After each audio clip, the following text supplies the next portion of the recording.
To set the stationary knives themselves, there is a couple of positions you can have. You use this bolt here, loosen this bolt off, then move the stationary knives into work or out of work depending on how much chop you actually want to do. So just remember though, the more chop you do have on the back end, the more power you are going to use as well for the machine. So just keep that in mind when you do chop, but chop as much as you dare, not more than you actually require. For the chaff spreader on the back of the machine, we have the ability to adjust it up or down so that we can spread the chaff wider or narrower. And then coming back to the chopper itself, if you are doing maize, we can fit an extra pulley in here, and the pulley now makes the chopper go slower for chopping maize itself. Coming back for the chopper and spreader here at the moment is in the swathing position. And then in the swathing position, we do also have this extra guide. And this guide here, we pop into there, and then that allows the material to drop into the swath. Because the rotor spins one way and it's a single rotor in this machine, the crop has a tendency to come more toward this side, and this will just help guide it into the center of the machine as you go further.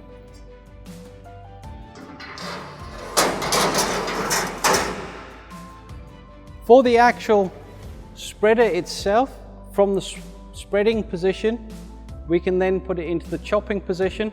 So to get it into the chopping position, we undo the nut here, and now we can raise it into whatever position we have. We have got 3 settings, so this is the lowest. We have another 2, so we spread it slightly higher. And then as well with the actual spread itself, it'll then spread the crop. On here with the gate, here we can also increase or decrease the flow of air into the actual spreader. Last but not least, once you've put this into chopping, we then have to move the door itself here. The door itself is in the swathing position. Pull the pin and now pull the door back. Once it's fully back and latched in, this now will then start, as in the chopper will now start when you engage threshing, and now all the material will go through the chopper and then also through the spreader itself. This is obviously the active spreader, so we will have some mechanical spreading as well. Once we come round to the back of the machine, we have the spreader itself, and under here, so whether we've got the standard spreader or this type of spreader, we have the handles in here which now will govern how wide or how narrow we actually spread the crop once it's been chopped. So to do that, all we need to do is loosen this off, pull the handle to make it wider or narrower for your crop to be spread. Up in the back of the rear of the rotor here, there is this item here. On this machine we have an electronic version, electric motor, and this is for the rear discharge for the rotor. So in other words, when the machine is in operation, you'll find that the straw tends to come more to the one side of the combine.